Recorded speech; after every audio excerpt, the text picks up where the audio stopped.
이 유튜브 채널의 목적은 한국에 있는 우리 아이들에게 제가 평소에 말씀 보고 배운 것에 대해서 전달하기 위해서 만든 채널입니다. 오늘은 첫 번째 시간인데 시편 19편을 통해서 하나님께 영광 돌리는 삶이 어떤 것인가, 어떠한 삶을 통해서 하나님께 영광을 돌릴 것인가 라는 제목으로 말씀을 나누겠습니다. 시편 19편은 하나님의 영광을 나타내는 것이 이 땅에 두 가지가 있다고 설명하고 있습니다. 첫 번째가 하나님의 창조 세계, 두 번째가 하나님의 율법. 하나님의 율법과 하나님의 피조물이 하나님의 영광을 드러내고 있다고 성경은 설명하고 있습니다. 1절에 보니까 하늘이 하나님의 영광을 드러내고 있습니다. 시편 89편 5절에 보니까 똑같은 하늘이 하나님의 권능과 그 하나님의 신실하심을 찬양하고 있습니다. 이렇게 표현하는 걸로 봐서 하나님의 모든 피조물들이 하나님의 전체적인 성품들을 담지하고 있다, 가지고 있다, 이렇게 우리가 설명할 수 있습니다. 그리고 그 피조물 가운데 시편 기자는 태양을 하나의 모델로 우리에게 소개하고 있습니다. 그 태양은 집이 있는데 그 집에서 이제 나와서 아침에 동쪽에서 해가 떠서 서쪽으로 해가 지는 것을 마치 이제 표현하는 것인데,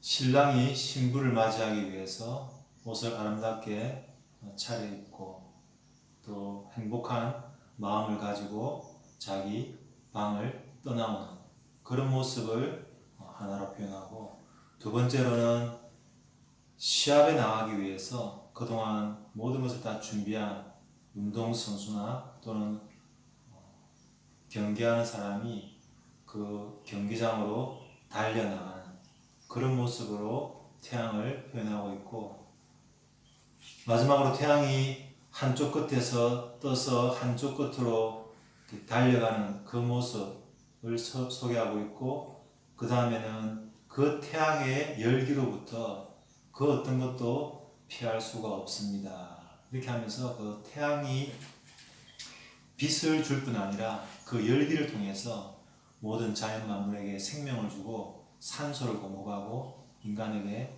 음식을 주는 것처럼 그 열기에 대해서 마지막으로 표현하면서 하나님의 이 피조 세계가 하나님의 영광을 가지고 있다, 이렇게 설명하고 있습니다. 두 번째로는 하나님의 율법, 모세의 율법을 여러 가지로 표현하면서 그 율법이 주는 기능, 좋은 점에 대해서 소개하고 있습니다. 우리의 영혼을 소생시키신다. 다른 것이 아니라 하나님의 율법이 우리의 영혼을 살린다고 말하고 있습니다. 그리고 무지한 사람을 지혜롭게 하는 것이 하나님의 율법이다. 그리고 하나님의 말씀은 옳기 때문에 우리의 영혼의 마음을, 우리 사람의 마음을 기쁘게 합니다. 이렇게 또 표현하고 있고, 그리고 우리의 눈을 열어서 정말 봐야 될 것, 하나님, 그리고 우리 자신의 모습을 보게 하는 것도 율법이다. 9절에 보면은 여호와를 경외하는 것, 이렇게 표현이 되어 있는데, 칼빈의 말에 의하면 율법을 통해서 하나님께서는 자기를 경외하는 법을 가르쳐 주셨다. 다르게 말해서 우리 인간이 스스로 하나님을 어떤 방식으로 섬길 것인가, 경외할 것인가 정하는 것이 아니라 하나님께서 율법에 세워놓으신 그 말씀대로 우리가 하나님께 예배하고 하나님을 경외해야 된다라고 이해하고 있습니다. 설명하고 있습니다. 그리고 하나님의 율법은 진실되고 옳은 것이다, 이렇게 설명하고 있습니다. 그래서 이 율법이 얼마나 가치가 있고 귀한 것인지, 금보다, 순금보다 더 귀한 것이고 꿀보다도 더 달달하고 율법의 위치를, 율법의 기능을 찬양하고 있습니다. 그리고 이어서 하는 이야기가 하나님의 율법을 통해서 하나님의 종이 경계를 받고 그리고 그 율법을 지킴으로써 큰 상을 받는 것이다. 이렇게 소개하고 있습니다. 우리가 잘 알고 있는 하나님 말씀의 네 가지 기능, 교훈과 책망과 바르게 함과 의로 훈련시키는 이 율법의 말씀의 네 가지 기능을 우리가 생각할 수 있겠죠. 그런데 12절에 넘어가서는 갑자기 이렇게 질문합니다. 누가 자신의 허물을 발견할 수 있습니까? 그 말은 자기 스스로 자신의 허물을 발견할 사람이 없다라는 것을 전제한 질문이죠. 이어서 이렇게 말하고 있습니다. 하나님께서 나에게 무죄하다라고 선포하신다면은 나는 나의 숨은 허물로부터 자유로운 사람이 될 수 있습니다. 이렇게 고백하고 있습니다. 우리가 흔히 구약율법에 보면 죄를 지었을 때 짐승을 가지고 가서 피를 흘려서 그 짐승의 제사를 통해서 죄를 받는 것이다. 이렇게 우리가 보통 알고 있는데 이 시편 기자는 그 짐승 제사에 한계가 있다는 것을 스스로 고백하고 있겠죠. 실제로 구약 성경 시대에 우리 하루에도 수십 번, 심지어 수백 번 죄를 지을 텐데 과연 구약 시대에 그 누구가 수십 마리의 짐승과 또는 수백 마리의 짐승을 가지고 하나님의 성전에 가서 제사, 죄 용서 받는 제사를 드렸을까 생각해 볼 때 그런 사람이 과연 있었을까 생각할 수 있겠죠. 그래서 이 시를 쓴 다윗은 하나님의 은혜로 나의 숨은 죄가 용서받을 수 있습니다. 이렇게 표현하고 있습니다. 숨은 죄가 뭘까? 우리가 헤아릴 수 없는 죄, 내가 기억도 못하는 죄, 내가 지었지만 내가 지었는지 안 지었는지도 모르고 심지어 지은 것도 또 잊어버리고 그래서 마치 그 죄를 내가 찾아서 하나님께 나아가서 짐승 제사를 통해서 용서를 받고 싶어도 찾을 수 없는 그래서 숨은 죄악에서 나를 무죄한 사람이라고 선포해 주십시오. 하나님의 은혜로 내 죄가 용서받을 수 있습니다. 이렇게 말하고 있는 것이죠. 율법이 아무리 좋은 것이라 할지라도 그 기능이 아무리 좋아도 나의 죄를 용서받는 것은 하나님이 율법에 말씀하신 짐승 제사가 아니라 하나님의 은혜로 내가 용서받습니다. 이렇게 말하고 있는 것이죠. 여기서 숨은 죄라는 것과 앞에서 태양의 열기로부터 숨는 것과 이 숨는다는 표현이 반복이 되고 있죠. 태양의 열기로부터 숨는 모든 생물은 살아날 수가 없고 성장할 수가 없는 것처럼 하나님의 율법으로부터 숨는 사람은 외면하는 사람은 하나님의 생명을 얻을 수도 없을 뿐 아니라 사람으로서 기능을 할 수가 없다. 이렇게 해석할 수 있습니다. 그는 이어서 13절에 고범죄로부터 나를 보호해달라고 자신을 보호해달라고 당신의 종을 보호해달라고 기도하고 있습니다. 그리고 그 고범죄가 자신의 삶을 다스리지 못하도록 해 주십시오. 고범죄라는 것은 다른 번역에 보니까 아주 자신만만하게 교만한 가운데 짓는 죄다 이렇게 표현되어 있고 또 다른 표현에 보니까 계획을 세워서 짓는 죄다 이렇게 설명되어 있습니다.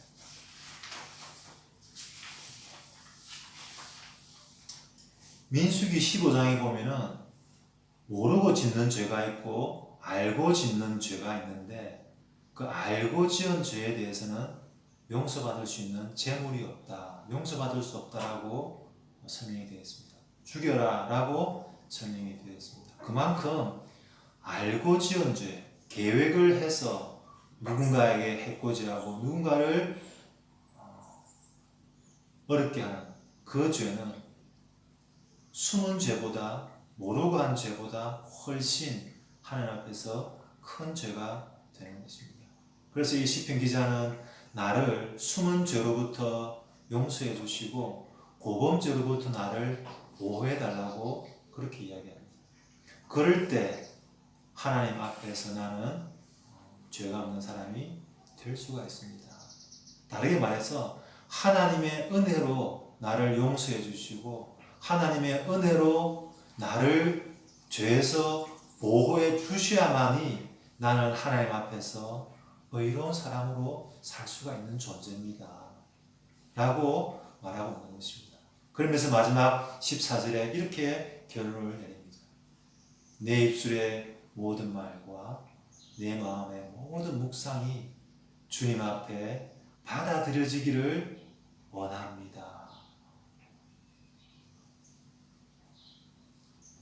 사실 앞부분에 하나님의 창조 세계가 하나님의 영광을 담고 있다고 말했는데 사실 태양이 하나님의 영광을 드러내는 가장 위대한 존재가 아니라 6번째 날에 창조된 인간이 하나님의 가장 훌륭한 글작품이라고 성경은 말하고 있습니다.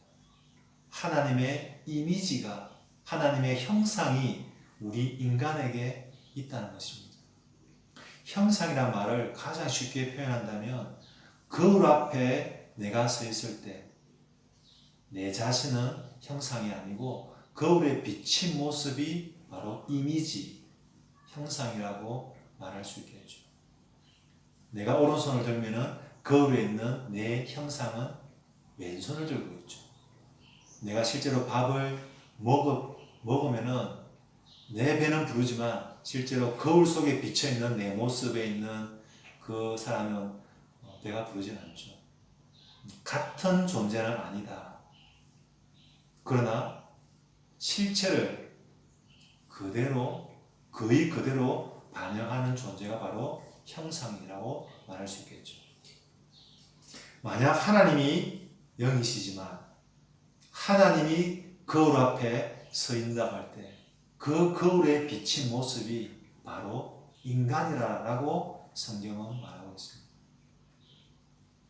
내가 바로 하나님의 형상이고 여러분이 바로 하나님의 형상이 되는 것이죠.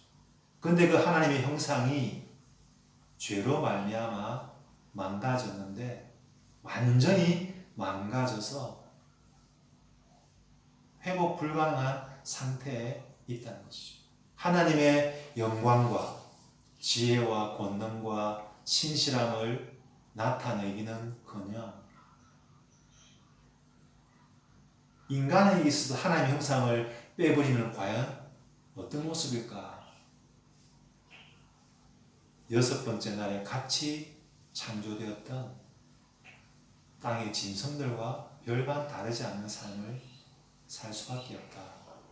이것이 오늘날 우리가 매일 접하는 뉴스와 사건들을 통해서 우리가 알고 있는 내용이라고 볼 수 있겠습니다.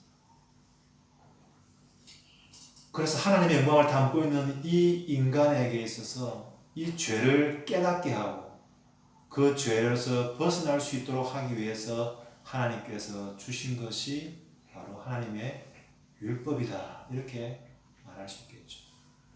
율법은 좋은 것이고 거룩한 것이고 옳은 것이라고 성경은 말하고 있습니다. 그러나 그 율법이 우리가 죄로 말미암아 우리가 선을 행하고자 하는 동기가 약함으로 말미암아 그 율법을 지킬 수가 없고 오히려 그 율법이 우리가 죄가 많다는 것을, 죄인이라는 것을 드러내는 그런 역할을 하는 것이죠. 이때 그 율법 앞에, 율법이란 그 태양빛 앞에 나아갈 때, 그래서 내 안에 있는 어둠이 그 율법을 통해서 비춤을 받을 때, 오늘 12절에 나와 있는 것처럼 하나님의 선포가 우리에게 있는 것이죠. 너는 죄가 없다. 또는 너의 죄를 용서해 주겠다. 하나님 앞에 그 죄를 드러낼 때 우리는 용서를 받게 되는 것이고 그 용서받은 우리의 생각과 우리의 마음의 묵상들이 하나님 앞에 받아들여지는 삶을 살아가는 것.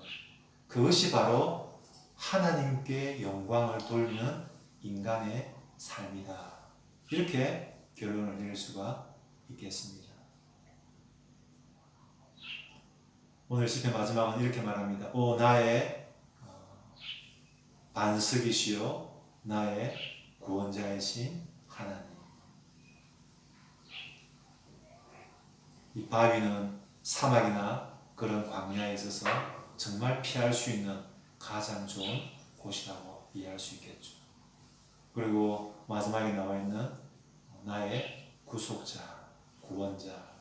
이게 영어로 말하면은 redeemer라는 뜻인데 산다는 말이죠. 다시 산다.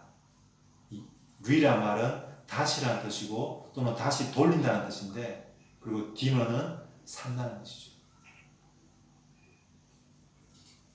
우리 룻기에 나와 있는 그 리디머가 있죠. 보아스가 바로 리디머로서 역할을 했죠.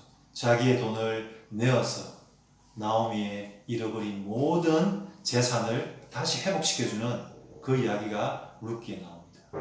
우리 하나님께서 그 아들을 보내셔서 그 아들의 핏값을 페이하시고 우리를 다시 사셔서 그 잃어버린 하나님의 이미지를 회복하게 해서 하나님께 영광을 돌릴 수 있는 존재로 다시 바꾸시는 그 하나님을 우리가 보게 됩니다. 오늘 이 말씀을 통해서 죄 용서받은 자로서 거룩한 자로서 우리의 모든 은행 심사가 하나님 앞에 연락되는 그런 삶이 오늘 시편 기자가 말하고 있는 하나님의 영광을 담은 자, 하나님께 영광을 돌리는 자의 삶을 사는 것이다. 이렇게 이해할 수 있겠습니다. 날마다 주님의 말씀 앞에 나아가서 우리의 죄가 드러나고 고백하고 용서받아서 우리의 모든 은행 심사와 결정들이 하나님을 기쁘시게 하는 삶을 살기를 바랍니다. 감사합니다.